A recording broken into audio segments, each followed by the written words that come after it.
Good to go. Elephant in the room, is, especially in Davos, is Israeli-Palestinian or Israel-Gaza conflict, which no one is talking about. Why do you think that global leaders are avoiding this issue, or they are not addressing it the way it should be addressed? Because it's a very, very dire situation where more than 200 Palestinians are being killed every day. Please provide your insights. First and foremost, thank you very much for Trends to give me the opportunity to talk from Davos again, like every other year. But this is actually a tough year this year, with what's going on, exactly what you said. And when you see the other side, which is a tragedy too, the Ukraine-Russia side, and how much basically the global leaders who are here, the WEF itself, the executive chairman, everybody giving it so much weight, okay?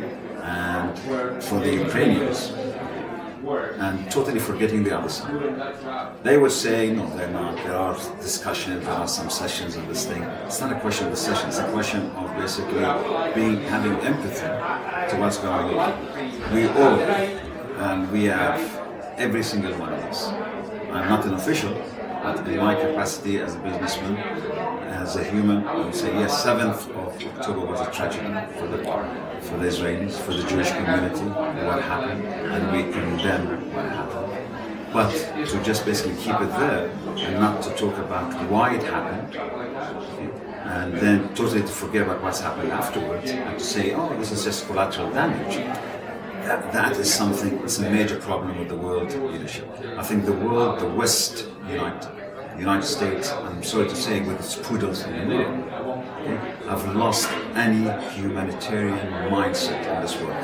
And day by day, they are losing the world people, 8 billion people. They are losing basically the support of the people because everybody sees what's going on. So we need to think basically outside the box to handle this and to go forward. And it looks like nothing's happening. You know that we did a session yesterday on the promenade on this thing. It was a heated discussion. We tried, because one problem is the elusive leadership for the past 75 years, whether it is from the Israeli side, whether it is from the European, or the American side, or from the Arab side, or from the Palestinians, that we are where we are today. So people need to look into why 7th of October happened. 7th of October did not happen from a vacuum. It happened because people were dealt with the way they were dealt with this. Yesterday actually was interesting to see this Jewish American Israeli guy, an old man, saying that he was born in a DP, displacement. And the answer to that, he was born there, so he was getting that sympathy. But let's not forget, we've got Palestinians who are born in displacement areas, and actually they are 60 years old now, or 55 years old, and still are in displacement areas. So people tend to forget that. They look at one side, and they forget the other side. And we talk about 2 billion Muslims, 16.5 million Jewish community. Yeah, but that is nothing to do with this thing. And when we talk about normalization with the Arab world, and as today, I hope I hear wrong, that the President of Israel said that basically as a precondition, the way it was put together, a precondition for stopping this war in Gaza is normalization with Saudi Arabia. Now, that is a mockery, with all due respect to everybody. It's not Saudi, it's not UAE, it's not Bahrain, it's not any other country in the Arab world. Actually, is to be there to talk on behalf of the Palestinians. It has to be the Palestinians themselves, because nobody's talking about the Palestinians. So we come from the deal of the century, which was done by Gerald Kushner, loved by the GCCians, that he put in, and anybody who reads that, it knows it's a mockery. It's like buying off the Palestinians. We give you money, you shut up. It doesn't work. I think 7th of October is one thing that's not going to happen. The Palestinians need a voice, then they want to go forward. Now, there are two ways. Either you go with one-state solution or two-state solution. So if you believe that it should be Jewish state, then it has to be a two-state solution. If you believe no, because Israel cannot have it all, then it's going to be one-state solution. But that one-state solution, for it to be a democratic country, it cannot be a Jewish state per se. It can't be majority Jews. It cannot be a Jewish state because there are such a major number of the Palestinians being Christians and Muslims there. in that place, and they either run as an apartheid or run as a democracy. So that is something that we got to look into the future. Now,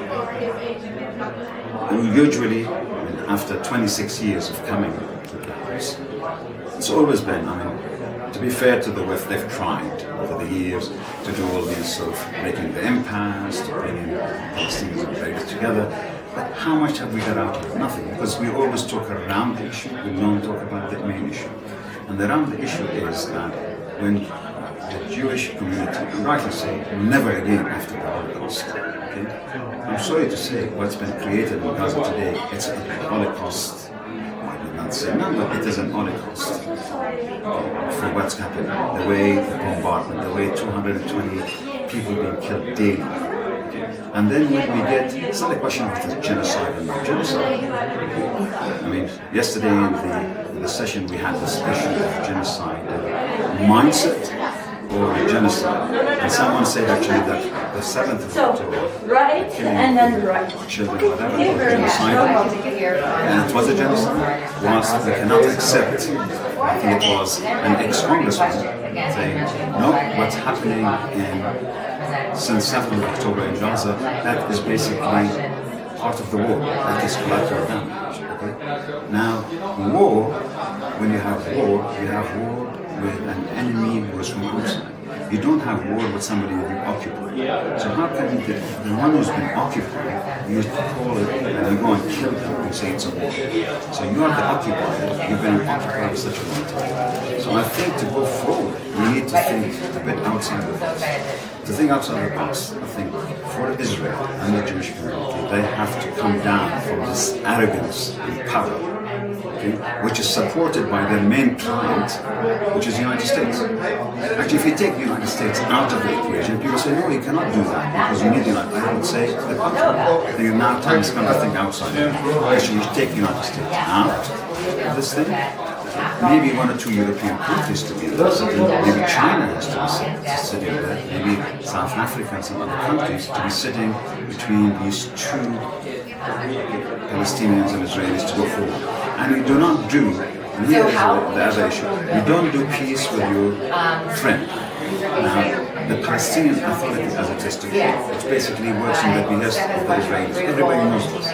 They're corrupt. Okay, the people say the Hamas guys are corrupt. I would say that is, if true or not true, we don't know. But they say that is the case too. But who is the enemy?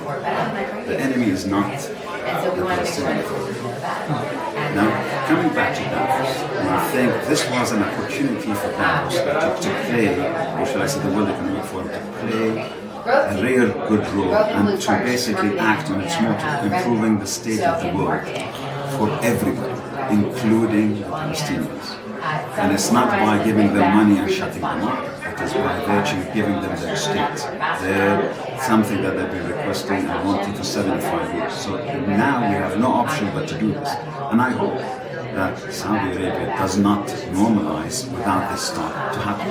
And that is what we hear. But let's hope that's what's going to happen. And the question Pause. Just one sec. I need to be sure that we are picking the song.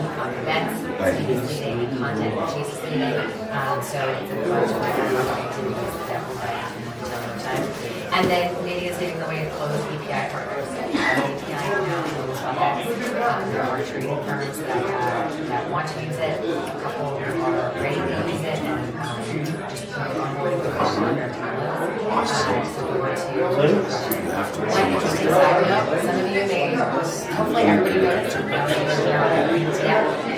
In this case, the way other ETFs. And if you're wondering, well, how does the protocol participate? The answer for now, the near term is Okay, I'll speak louder. I'll speak louder. ETF distributors, most of them, like The rest of you heard it. some of the trade exchanges, some don't, but they all use I've changed the mic to some to the extent. inside, so And those market makers don't agree with that. So we want to get make sure that So can we start recording? software is reaching this. So, I have a question. You spoke about China and other countries like South Africa and European nation, there are some Arab countries that have some sort of relationship with Israel. Why they cannot play a role of mediator in this crisis, and why they have kept away? Look, I mean, the main country, because it is the main country, which is Egypt, okay, it will play a role eventually.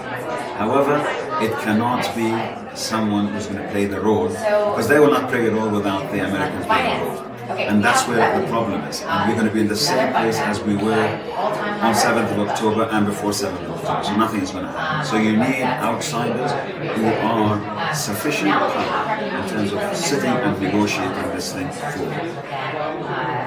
On that aspect, you know, we basically get this myth by the Americans and by the Israelis and by the West. They don't like what I'm just going to say. Is this, oh, we cannot change facts on the ground. I'm sorry to say, there's only one, and they talk on the other side, international law. Now, in accordance with international law, there's only one fact on the ground, and that's 1948. Everything else is negotiable. Everything else is negotiable. From when you are weak, you accept this thing, and most of the Arab countries are weak by accepting some of this nonsense. So you cannot. So everything is negotiable. It's for the good of the Israelis and the Palestinians that they basically negotiate that thing. And you need an honest broker, and the United States cannot be an honest broker, and it's proven that it's not an honest broker. Because they say for us the important thing is protecting Israel, but they don't say protecting the Palestinians. Oh yeah, we have humanitarian aspects that we're going to look after. So what's going to happen, I mean, there are discussions now, and I'm sure in Doha, about the hostage release. That's going to happen, okay? There's going to be a ceasefire. Then what's going to happen after the ceasefire? Yes, the Europeans and the Americans will put more pressure on Israel not to kill anyone, but it's a waste of time. Today, I mean, the news is coming out that Mr. Netanyahu is not looking, he never was interested in a two-state solution. He is actually looking to have full control of Gaza after what happens. So what does that mean? That means no two-state solution. So he is not looking towards that. And to normalize, for Saudi to normalize Israel, without actually doing this two-state solution is going to be a major problem. And coming back to Davos, okay, I mean, I've seen, I've been invited, without mentioning which name on the promenade, there are family hostages who are here. And it is shattering when you see somebody, their loved ones are held hostage. It is a sad thing. And you have to have empathy, you have to really, you feel bad for that happening. But at the same time, you've got to be careful. I could have brought basically 200 infants from Gaza, have lost each of them 40 or 50 of their families in the past 100 days, and to put them here, showcase them in front of the global leaders from business, from government, from NGOs. I could do that. As a matter of fact, we should have done that. Okay? But we didn't, because that's not what you need to do. The important thing is to think the big picture, and these two people to live together in peace. And that's why the quicker the main client, the United States, is out of the picture, okay, the better it's going to be for, okay, the better it is for, as usual, it's my fault. Okay? Sorry for that. This is Davos again, so you're going to get calls all the time. So I think it's important to basically think that way and positive. So if you ask me, am I optimistic? Unfortunately, it's very difficult to be optimistic about what's going on. Okay? And my worry is that, as I said yesterday in the session, you were the problem. I cannot always look at the other side and say these are the bad guys. They don't have empathy. They don't have that. The problem is from within ourselves too, because we are not pushing our guys to do something positive. That is a problem. And then, as you must have read, the Times of Israel reported that Prime Minister Netanyahu said that this conflict will go well into 2025. So this means that in 2024, it doesn't look like there would be any ceasefire or peace. Okay. Well, there's never been peace. Sorry. I mean, let's go back. There's never been peace. I mean, even the 93 Oslo agreement was a way. I mean, everybody goes to Oslo 93, and yesterday was someone saying, "Oh, is that finished?" Come on, it was finished from day one. Okay. We have 750,000 additional settlers in the West Bank since 93. So there is no peace per se. So to have peace, There's conflict, this differentiated conflict, okay? And this, what's happening, the killings is happening every day. There have been killings before that. There were killings from 2005 until 7th of October. Over 15,000 people died. Okay? Majority from the Palestinian side and some from the Israeli side. So this thing, for it to finish, and it cannot be by displacing Palestinians. And I hear this stupid story, oh, we need to temporarily displace them and put them in Sinai while we're building the Gaza. Excuse my language, load of baloney, because what that means, they're going to tell us within 2 years from that, this is facts on the ground. Facts on the ground, Israel now has taken over Gaza, you stay in the Sinai or Egypt. And so far, so good, the Egyptians have said no, that's not going to happen. And my only worry is that we from within the Arab world, that we allow that to happen. We should not allow that to happen. That is very, very important. There is one more angle to it. As you said, the state of Israel trying to use this Israel-Gaza conflict to negotiate its deal with normalization with Saudi Arabia. But what they are also, according to the president of Israel, as he said today, that they are also trying to use this to isolate Iran and to make deal with Arab countries. How do you see this political dynamics? For me, if you have read my book, I'm very clear on this. Iran is a red herring. I am 65 years old. I've been through so many red herrings since I was born in that part of the world. The first red herring was basically Arab nationalism against what was happening in Palestine. It was the main thing. We grew on this issue, the Palestinian issue. Then we had the Iranian issue because when Khomeini came. So suddenly we have the Iran, Sunni, Shia, waste of time discussion which comes up. Then we had the Muslim Brotherhood. So every time we have something new. So let's imagine, tomorrow we eliminate Iran, we eliminate Hezbollah, we eliminate the Houthis, we eliminate Hamas. What's going to be the next excuse used by the West and Israel not to do it proper and just deal with the Palestinians? That is going to be my question. Because this business of using the bad guy, which is Iran, to be it doesn't make sense. Because I'm sure the Saudis, after they've done the rapprochement, they understand. Actually, the best thing for the Houthis not to hurt them is to go through Iran. And the same thing with the UAE. The best way to deal with the Houthis is through Iran. So, and there are secret meetings, I'm sure. I'm purely talking from a business perspective, and I see what's happening. There is meetings that we don't know about between these sides. So the Iran aspect is not going to work that much anymore because the Saudis are already talking to them, and what UAE is doing now talking to them. Yes, we have the scrimmages that we have now between Pakistan and Iran, whatever we hear these days, but those are side things that wants to take our eyes off the ball of what's going on. Truly, the massacre that we're seeing in the Gaza. As you know that this conflict is much covered in terms of social media and citizen journalism, and what it's doing is that the governments are giving pro-Israel statements and they are trying to stand with Israel while the general public is protesting on the streets. So this has happened in London, this is happening in the US, this is happening in most of the Western world. So what people are talking about is that this conflict has exposed the Western hypocrisy, which has always been there, but now it is exposed. But it's not just, look, actually it's not just the governments, even the Western mainstream media. I mean, if you go back just 4 weeks before the 7th of October, the way they used to, CNN, Sky, BBC, this mainstream, the way they used to refer to this group was Hamas. From 7th of October onwards until today, you hear actually Iranian-backed Hamas. You see, it's all about turning the eye, kill more, but we can blame it on Iran. Do more damage, we can blame it on Iran. That's what's going on. But the people, because today it's no longer BBC, CNN, Sky, whatever, ART, whatever. It is today, we have 1 billion, minimum 1 billion newscasters with minimum 500 million opinions. So the world has changed. So you cannot pull the wool over people's eyes anymore as governments, as news, basically media, which are part of the governments. They've proven that to me. So they are not independent anymore. I mean, these are important things that we see as we are talking, as we are going through things.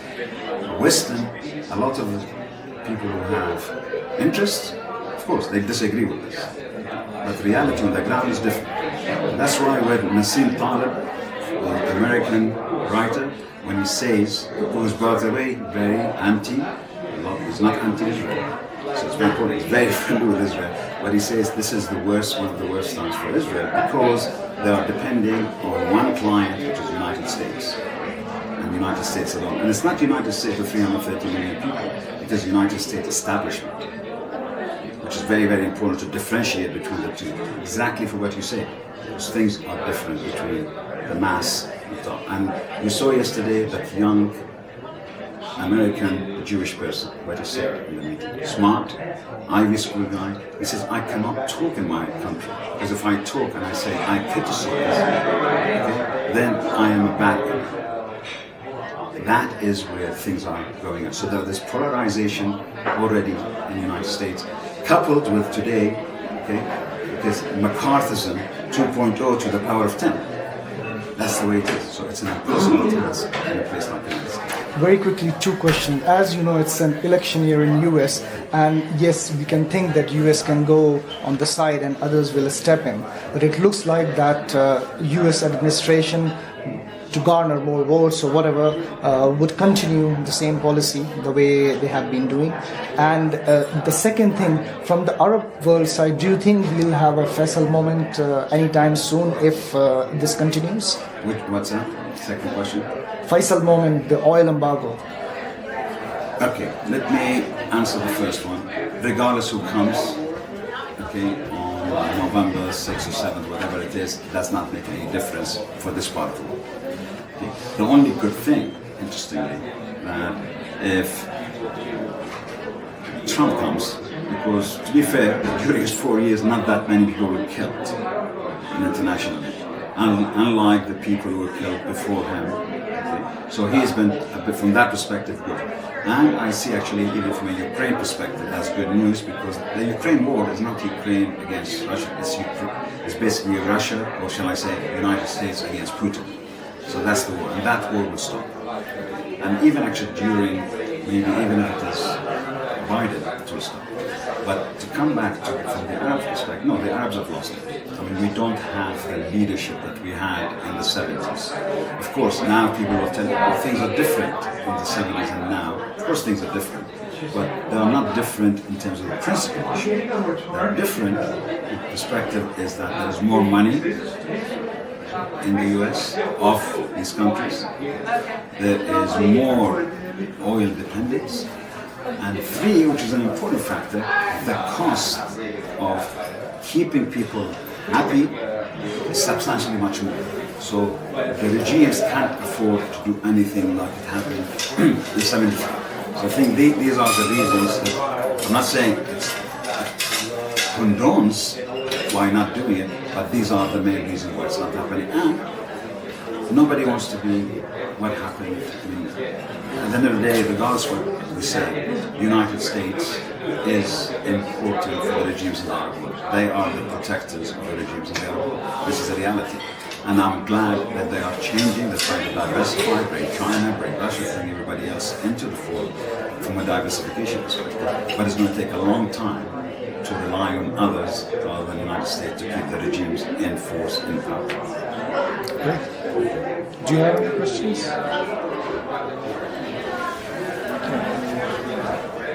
Wait, not finished.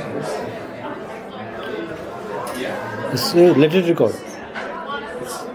Can you check? It's recording. It's recording, but where did it go?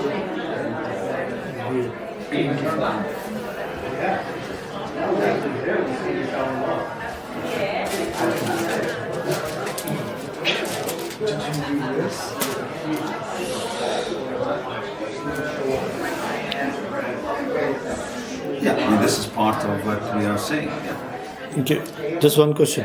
Do you think the French position is any different or any better in a meaningful way on position? the French position? Look, if we look back to the past 50 years, every time Israel started bombing or killing Palestinians, they had full support of the United States. But the breaks were coming from Europe, from Britain, from France, from Germany, so the breaks were coming from them. This time around, I'm sorry, after all this, the deaths and everything else happening, I think the moral ground, everybody's lost the moral. From the West, that's why I call them the Pudas. The Pudas have lost the moral ground as far as I'm concerned vis-a-vis the Palestinian thing. And you can see it. And when we talk about, I mean, it's in front of me here. I see it in the New York Times. When somebody says the charges against Israel are immoral. Well, if charges against Israel are immoral, charges against Hamas are immoral to the power of 50, if we're going to go on the same basis. One is basically fighting an occupier, regardless who it is. I mean, why do we call people terrorists if they're fighting occupiers? They've been for 75 years occupied. So the occupier is happy, enjoys life. When you got to go to the Palestinian. I mean, if you go to even to basically Ramallah, you go to those places. For a Palestinian to move from A to B takes them sometimes 6 to 8 hours. For an Israeli to go from the same A to B, it will take them 5 minutes. Now that is such a dehumanizing thing. Okay, when we talk about immoral, that's not only immoral, it's dehumanizing, and nobody wants to talk about it. Everybody's protecting something which is wrong for the sake of actually guilt. The Europeans are doing it because of guilt. They were responsible for the way they dealt with the Jewish faith followers, okay, for a millennium. Somebody else is paying the price. They are happy for that time, as long as they don't pay out. Thank you. Okay, thank you.